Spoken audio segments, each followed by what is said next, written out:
Alright, let's look at part 2 now at OverSimplified, the American Civil War. As the Union struggle to take control in the East continued, elsewhere, the war raged on. The Confederates attempted an invasion of Kentucky, hoping the state as a whole would join them, but they were pushed back. The Indian Territory saw Native American tribes ally with one side or the other in the hopes of securing rights after the war. Along the Mississippi, General Ulysses S. Grant remained one of the few Union generals scoring major victories. With his best pal, General Sherman, by his side, Grant led his armies down the Mississippi to the Confederate stronghold of Vicksburg. Both sides knew that if Vicksburg fell, the Confederacy would be split in two, and the Confederates prepared for an intense defense of the city. But back in the East, Lincoln still wanted somebody to march south and take Richmond. Having given General McClellan the boot, he needed a new man in charge. All right, Mr. President, option 1 is General Hooker. Bit of a nutcase, but a good general.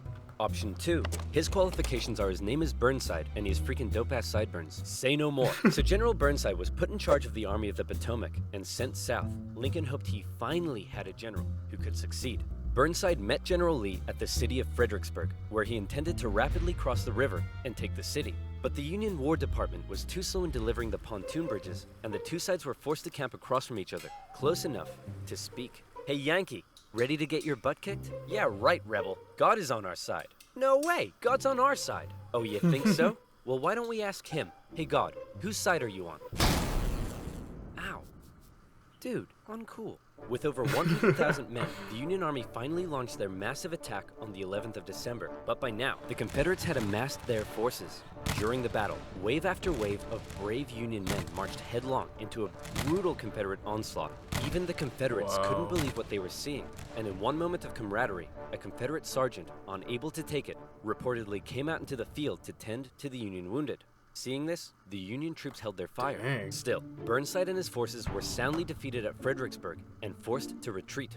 Lincoln's popularity and Northern morale continued to plummet, especially as the winter heading into 1863 was bad. The winter camps were rife with disease. The food was less than appealing. On both sides, men began to leave. Hey, where do you think you're going? I'm deserting. What? Don't you love your country? Yes, I do. And I'm trying to get back to it as quick as I can. Lincoln, ever the kind and caring man he was, spent much of his time pardoning deserters' death sentences. Oh my. Here's a 17-year-old boy sentenced to be hanged. Well, I'd better suspend his sentence. Or he'll be suspended tomorrow. What? To try to keep the numbers up, both sides had introduced conscription. There was The dad controversy jokes in the are North, too however, much. since rich men could simply pay to have someone else fight on their behalf. Riots broke out in New York City, with enraged mobs furious at the idea of going to fight for slaves, an idea that many of them simply did not support. However, after so much pressure, the Union had finally begun allowing black men to enlist, and these men, knowing what they were fighting. Yeah, so I think this was a really great idea, allowing, the African Americans to join in the war, because it's like, not only do you bolster your own your own army numbers, right, with so many African Americans in the country, but also you don't have to worry much about their morale as much, because they're in it, they're fighting for complete freedom, right, for relatives and their own people. So yeah, honestly, this was a really good move overall. Should have been done from the get-go, Fighting for signed up. By the end of the war, nearly 200,000 troops, 10% of the Union Army, would be black. The valor and bravery they showed throughout, silencing critics. Okay, well that last guy was useless. Let's try this Hooker fella. General Joseph Hooker was put in charge of the Army of the Potomac, and once again, Lincoln ordered him to move south and take Richmond. Hooker met Lee at the Battle of Chancellorsville, where Hooker had over twice the men Lee did. Lee was forced to defy all military convention and split his smaller force into two. Lee had absolutely no chance of winning, and Lee won. It was his masterpiece. Lee did suffer one. Dude, yeah, General Lee is a brilliant, just a brilliant commander, and one of the greatest military leaders, I think, in American or just general history, because the dude, you see from these videos, he's always outnumbered because the North just has so much more men, but he accomplished such great feats and wins, you know, and he really was like the champion for the Confederates, you know. That's how I would describe him, like the champion for the Confederacy. I admire his, even though, like I said last video, he's obviously fighting for a cause I don't support, because who supports slavery, right? But, you know, I can't help but just admire his, like, leadership abilities and his ability to win battles. One significant loss during the battle, though. As his right-hand man, Stonewall Jackson, was riding back to the Confederate lines at night, the nervous Confederate troops, unable to recognize him, opened fire. Oh, wow. You boys done goofed up. Jackson died 8 days later. As for Dang, Lincoln, shot by, he like, couldn't his believe own it. side. That It was sucks. yet another loss, and Northern support continued to waver. Okay, Mike, it's all you now. Divert the asteroid off its path. Where's Mike? He's getting a haircut. He's getting a haircut now? Technically, it's not just any haircut. It's supercuts. I'm in and out super quick. A laptop or a house? Which one do you think is worth more? For me, it's a I laptop. hate because YouTube it's just a attitudes. laptop I'm so and sorry. While the Union kept on struggling in the East, out west, unconditional surrender Grant was making moves as always. In an attempt to take Vicksburg on the Mississippi, he made a series of risky and bold movements. He sent a cavalry raid and feigned Sherman north to confuse the enemy.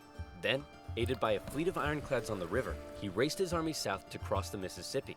Aware that the terrain to the north was restrictive, instead, he strategically moved northeast, hitting Vicksburg's supply line and defending his rear from Confederate armies in Jackson. Once he reached Vicksburg, the Confederate defense became hardened, and Grant was forced to settle in for a month-long siege, during which Dang, time making he got big rather bored. moves. Despite not taking the city, Lincoln loved it and encouraged Grant was to doing- hold firm. putting in the it would work, only be man. a matter of time before the Mississippi was in Union hands. Around this time, the people in the west of Virginia, who had remained loyal to the Union throughout, finally broke away to form their own state. They could have named it anything in the world, but the creative minds West at the time Virginia. came up with the ingenious West Virginia. Back in Washington, Lincoln once again wanted a new general to take command. Oh my goodness, why do all these 19th century generals look so bust? Look, we got Sleepy Eyes Joe here. That's Princess Leia with a mustache. E.T. phoned the doctor. Fine, why don't we yeah. give Snapping Turtle McGee here Yeah, these dudes were not handsome. shot. So General Snapping Turtle McGee was put in charge of the Army of the Potomac, and it was a crucial time for the Union, because once again, the Confederates decided to go on the attack. So far, they had done exceedingly well militarily, but as the war kept going, the Confederate economy was crumbling. Riots broke out in the streets of Richmond as the price of bread skyrocketed. Supplies were dwindling. Jefferson Davis wanted to send men west to rescue Vicksburg, but General Lee knew the longer the war lasted, the worse their chances got, and he still hoped if he could just threaten D.C., the already demoralized North would surrender. So in June 1863, with the momentum behind him, General Lee once again entered the North, fighting his way through Maryland and into Pennsylvania. General Meade set out to meet him for what would be the most significant battle of the entire war. If the Confederates won, D.C. could fall. If the Union won, it would be a turning point, as the Confederates would run out of steam, and the small town that was to get caught up in the crossfire of the largest battle in American history Gettysburg? was Gettysburg, Pennsylvania. Yes, Battle On of June 1st, Gettysburg, yes. units from each army encountered one another and skirmished through the town itself. The townspeople were forced to take refuge, except for one man who reportedly ran outside for a strange reason. "Joseph, what are you doing?" "I'm not gonna let them take my beans." "How many times do I have to tell you they're not here for your beans?" By the second day, over 100,000 men stretched for miles across the battlefield. real life, Lee man. took the initiative, deciding to hit the enemy's flanks, and he came very close to breaking through the Union's disorganized left. But Union Colonel Joshua Chamberlain ordered a desperate bayonet charge, smashing into the Confederates and forcing them back. The Union forces held across the line.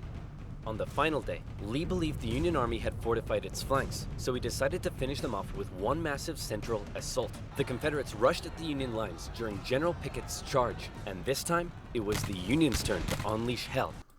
Okay, there's a great movie. I believe it's called Gettysburg. It came out in the 90s. It's like...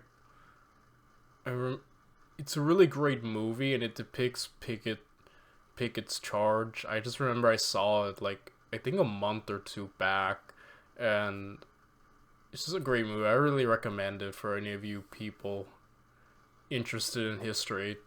Well, I imagine most of you are. I don't know why anyone would watch this video if they were at least a little, right? But yeah, I definitely recommend it, guys. It's a good historical film. Meade had correctly guessed Lee's strategy, and the Confederates were decimated, forced to turn and flee. A devastated General Lee called out to his Meade held the fleeing line, and wounded dude. men, Respect. telling them it was his fault. And after holding for a counterattack that never came, he ordered a retreat back into Virginia. The North had just managed to score a massive victory, and one they desperately needed. And if that wasn't enough, in the West, after a month-long siege, Vicksburg Yeah, Grant finally and fell. Sherman The got North it. now held the Mississippi, and better yet, it was the 4th of July. With Talk control about of the timing, Mississippi, right? Union forces moved into Arkansas and Tennessee. Tennessee in particular saw heavy fighting, with Union General Rosecrans masterfully pushing Braxton Bragg's Army of the Tennessee out of Tennessee. He suffered a major setback, however, at the bloody Battle of Chickamauga, and ended up under a Confederate siege at Chattanooga. At one point during the siege, a temporary truce was declared so that wounded men could be recovered. And often in the Civil War, during these small truces, men from both sides would meet in the middle to trade things like tobacco, coffee, and maybe even honey. Oh no. Do you like honey?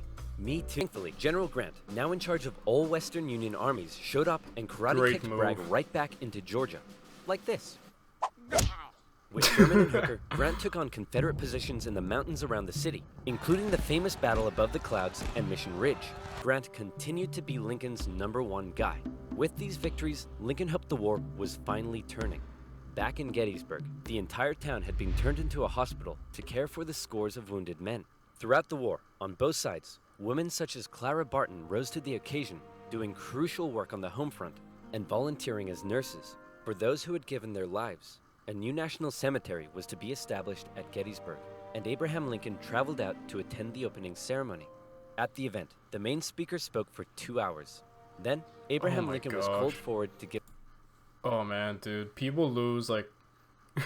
I don't know if it's just nowadays everyone has a short attention span, but I can't imagine sitting through a 2-hour speech. Be like, maybe even 1 hours. I feel like would push it for a lot of people. Oh man. Give some brief, appropriate remarks. In just 2 minutes, he masterfully and poignantly iterated America's national purpose and the need to continue the Yeah, fight. the famous The Gettysburg four-score Address speech. would become one of the most famous speeches in Fourscore. American history. While they were now making progress, the North still couldn't find a decisive victory in the East. And that was bad news for Lincoln, because his presidency was now in its 4th year.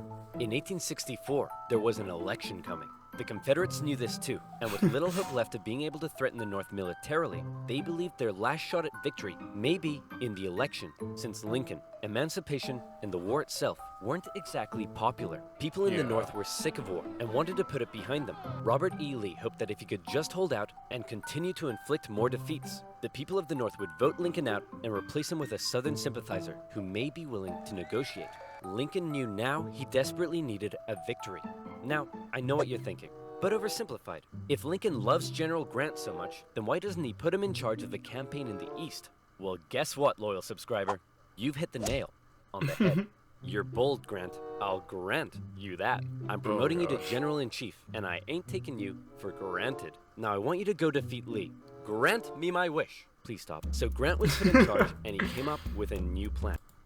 I wonder, probably, maybe yes, but yeah, Abraham Lincoln does seem like the dude who would just tell a bunch of dad jokes.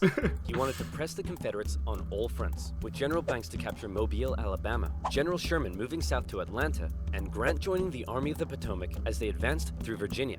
In May 1864, that plan went into action. Sherman steadily advanced on Atlanta, facing off against the smaller Confederate army under General Joseph E. Johnston. In addition, a cruel yet highly skilled cavalry general and winner of the funniest Confederate statue award, Nathan Bedford Forrest, was also nearby, doing his best to threaten Sherman's advance. But in a series of battles, Sherman dominated and pushed Johnson back to the city. But he was held just outside of Atlanta itself and was forced to lay siege. Meanwhile, the main show was happening to the east in Virginia. The Union's top general was finally about to face off against the Confederacies. Lincoln hoped Grant would bring something new to the Eastern Theater, and bring something new he did. As Grant began moving south, Lee still regularly outmaneuvered him and inflicted heavy casualties, hoping to demoralize the North as much as he could. But here's what set Grant apart from others. He knew Lee was running out of men and that the North by comparison had plenty. Grant would throw his forces at Lee, and even when Lee repelled them, Grant, rather than pulling back, would give the order to keep moving forward and flank Lee. Yeah, so... Again and again. So, yeah, I think Lee was accustomed to defeating the Northern generals, and the Northern generals just pulling back, because that seems to be a trend so far in this video. Lee comes in, defeats them, and they pull back, because they panic that they've lost. But, yeah, like I mentioned in part 1, Grant, while is a great military leader in his own right, he did suffer a lot of casualties in his war here. But he was also, because he was so aware of just how much more men he had, you know, and he's like, I can afford to lose men. Though I'm certain he cared. I'm certain, like, obviously he did. How do I put this? Well, I'm trying to put this nicely because I'm certain. And obviously he cares, but he also realized, yeah, I can afford to lose people. Though I'm sure he tried probably to minimize casualties in his own way. Obviously, at the end, he still had a lot. And, yeah, he could just afford to keep, you know, refilling while Lee was on his last legs, just losing men left and right, and he couldn't replenish. So he definitely used the superior numbers to his advantage. Kind of reminds me of, like, man, it reminds me of, like, huge armies, like, of Russia or China when they were invaded. It's like they lose so many men, but they have so much more. They can keep coming back, you know? It's like, I don't know. I guess what Grant is doing, he's just wearing Lee out. Like, yeah, Lee, you can keep trying to pull as many W's as you can, but, you know, you're on your last legs too, I guess. Like, and he's just wearing him out through constant fighting and with no breathers in between, which is very smart by Grant, honestly. In under 6 weeks, 80,000 men would be killed, wounded, or missing. In DC, Grant was criticized for being a butcher. At the Battle of the Wilderness, Union casualties were so heavy that Grant reportedly began to weep.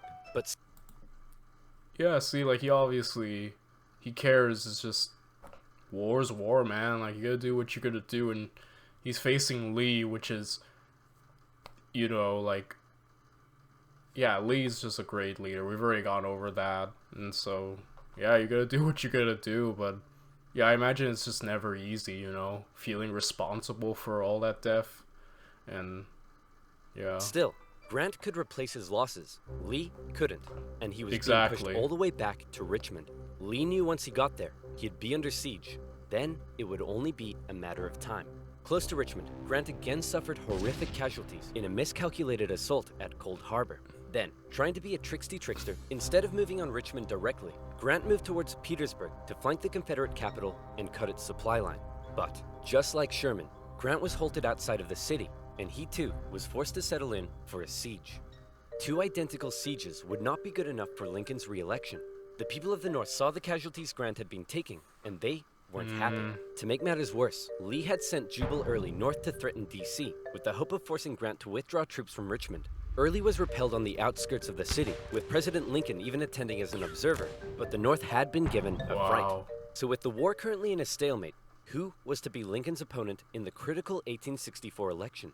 Who would the Democrats choose? Guess what, baby? I'm back. Oh my gosh. That's right.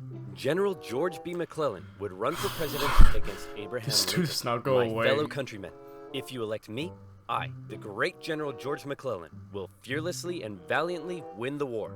Unlike this douchebag, many Democrats, however, including McClellan's running mate, wanted to end the war. So it's possible McClellan may have ended up fearlessly and valiantly making peace with the Confederates, which is exactly what they were hoping for.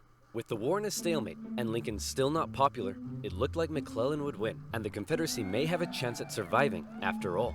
Lincoln himself said that without some kind of major victory, it seemed exceedingly probable that this administration will not be re-elected. Well, fret not, Abe, because if it's a major victory you want, it's a major victory you'll This man is wild. Oh my She's gosh. got danger in her eyes. They gotta see what I see. Cover This is your how you eyes. order all this delivery food for cheap. Okay, so Get. Atlanta had been under siege by General Sherman for just over a month. After a number of battles around the city, Sherman sent a force south to sever the city's supply line, and Confederate General Hood was forced to abandon it. Atlanta, one of the Confederacy's most important cities, had fallen into Union hands. For many, it was clear that the Confederacy's defeat was now inevitable, and the war would soon be over. When the final results came in, Lincoln had won with an electoral college landslide, with the troops in Dang. particular voting overwhelmingly for Lincoln, which must have been touching for their commander-in-chief. Oh, that's Hey man, sweet. looks like dude. you lost. No hard feelings? I didn't lose. I merely failed to win. In January, Lincoln involved himself heavily in ensuring the 13th Amendment made it through Congress. In a narrow and historic vote, the amendment He passed. won. Slavery would now be constitutionally banished throughout the nation. Black men and women, watching the vote from the galleries, knew the work had only just begun. A couple months later, at his second inauguration, with victory right around the corner, he didn't celebrate, he didn't gloat. Instead, he emphasized the need for reunification and binding up wounds. To him, Americans, North or South, were to again be compatriots. However, listening to Lincoln speak that day was a man who had no interest yeah, in John Wilkes reunification. Booth. John Wilkes Booth, an actor living in D.C., was also a deep Southern sympathizer, and as the war turned against the Confederacy, depressed and full of hate, he was already plotting his revenge on the man he held responsible. With further Confederate losses, it was pretty clear at this point who would win. But still, Jefferson Davis showed no sign of giving in. The North were frustrated to see the conflict being dragged out. Why waste more lives? In Atlanta, General Sherman believed he had the key to forcing the Confederacy's hand. He had an unusually modern concept that an army could only survive with the support of the people. Strike at the people, and the army collapses. Sherman decided to do something unprecedented. He would remove his 62,000 men from their supply line and march through the heartland of the Confederacy, where they would live off the land. There, they would wreak havoc. As they marched, they tore up railroads, burned farms, and destroyed communication lines. They also liberated thousands of slaves. The damage done was estimated at $1.4 billion. The tactics Wow. were cruel, but to Sherman, it was better than losing yet more men in battle. Yeah, okay. I've been like, I've been praising Grant and Lee the entire time, but yeah, Sherman's no slouch either, and yeah, he's incredibly effective too. Him and Grant were like the two the two bros just racking up W's for the North, for the Union, but yeah, this was incredibly smart of him to do, and effective is what I'm saying. Like, they got results, you know. December, he reached Savannah, Georgia, but he wasn't done yet. Next, he turned north to inflict his punishment on the first state to secede, South Carolina. As he moved, he came ever closer to General Lee's army, still holding out at Petersburg. The siege of Petersburg had lasted for 292 days. 60,000 of Lee's men had deserted. Numerous Union attempts to break through had failed, but when the breakthrough finally came, it came quick. On April 2nd, a Union assault finally pushed the Confederates from their defenses. Hey man, there's no need to evacuate, right? You'll rescue us like last time, right? Sorry, can't hear you. Lee narrowly escaped the city, hoping he'd be able to meet up with General Johnson and continue the fight. Grant chased him down. Richmond was evacuated, and Jefferson Davis went on the run. As they left, the Confederates set fire to military buildings, but the flames burnt out of control, and as the Union troops arrived, they became firefighters. A couple of days later, Abraham Lincoln visited the war-torn city. Grant caught up to Lee at Appomattox Courthouse, where he trapped his forces. It was here, on April 9th, 1865, that Lee saw no point in continuing. Sir? Listen, bub. I drank a bit too much last night, and now I'm hanging like a fruit bat on a hot day. So whatever you have to say, I don't want to hear it. General Lee says he wants to surrender. Hot diggity dog! Grant and Lee met in the home of a nearby farm family, owned by a man who had tried his best to escape the Civil War years earlier, Wilmer McLean. All right, can we all just hurry up and get this over This with? poor man. Martha, not now! I'm cleaning. Do you want us to get rats? Grant and Lee, after years of war, now spoke respectfully to one another. When Lee left, his face filled with emotion, Grant's men began to cheer, but Grant ordered them to stop. he knew that now was the time for reconciliation. Just over 2 weeks later, Dude, I love Ulysses S. Grant. I knew so little about him, but the more I learn about him, the more I really love and respect that dude. Just seems like the coolest dude ever. I don't know. I would hang out with him if I could. I would invite him on Discord and we can play Dungeons and Dragons. I don't think you'd agree to that. General Johnson would surrender to Sherman, ending the war for 89,000 Confederate soldiers in the largest surrender of the war. Not every Confederate state had surrendered, but the war was as good as over. Across the North, church bells rang out and celebrations erupted. In Washington, Lincoln gave a speech from the White House to a jubilant crowd, in which, among various things, he expressed his support for black voting rights. Lincoln had seen the nation through its deepest crisis. The presidency had visibly aged him.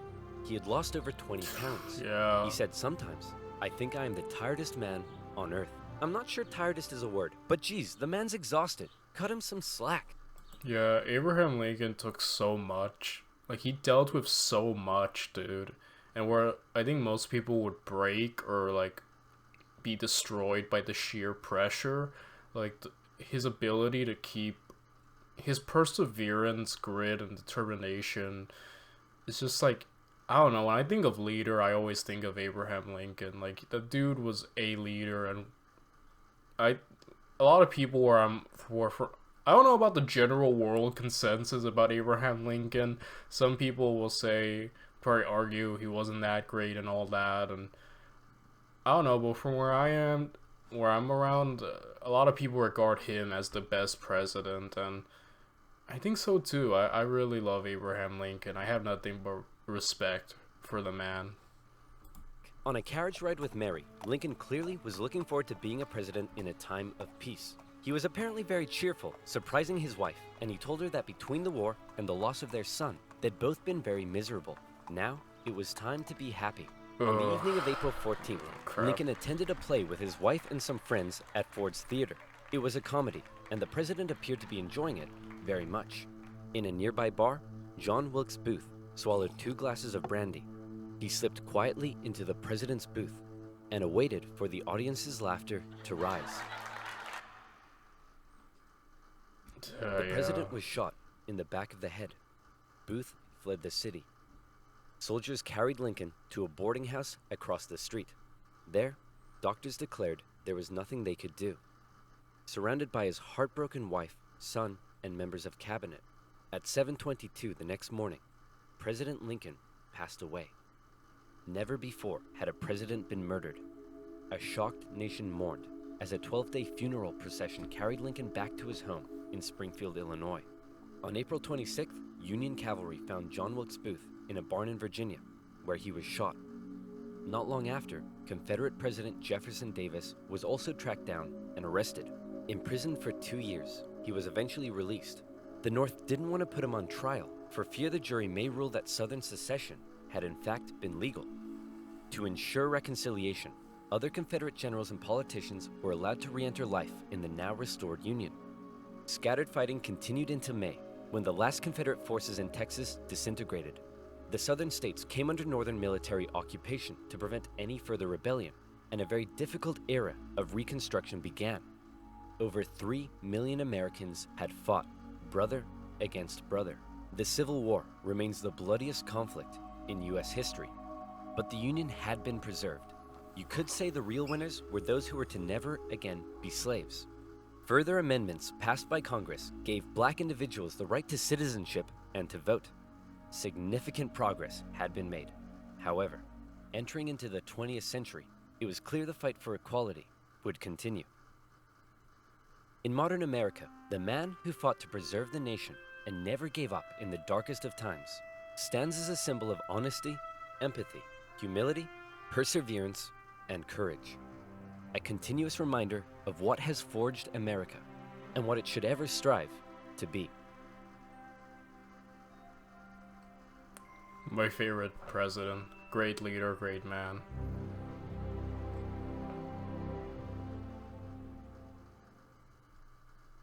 Can't go? Do Oh my this gosh. to clear out stuck poop fast. Dude, Fiber who helps you- cares? Oh man, after that heart touching ending, you can't plan something like that. I wish I was that funny. Okay, YouTube's funny. YouTube has its moments. YouTube ads. But yeah, guys, and honestly, such a bloody conflict. It's like if we had addressed this in the beginning of the country, so much ill could have been avoided, right? Like I think he mentioned, wait, no, he didn't mention in this video. Another person did.